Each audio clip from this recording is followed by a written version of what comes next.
trupa. Sa mga hindi nakakalam, ito po ay puno ng sibukaw. Ayan, gamot ito. Sa hindi nakakaalam, ayan. Galing pa ito ng Visayas at bihira lang ito makukuha. Kadalasan tumutubo ito sa mga gilid ng dagat, sa mga bulubundukin. Ayan. Gamot ito sa high blood at marami pang iba.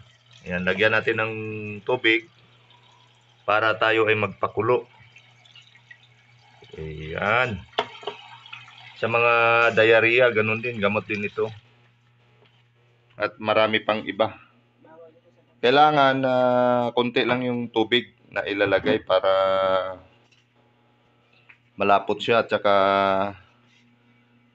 ang kulay nito pag nailaga na ay kulay pula.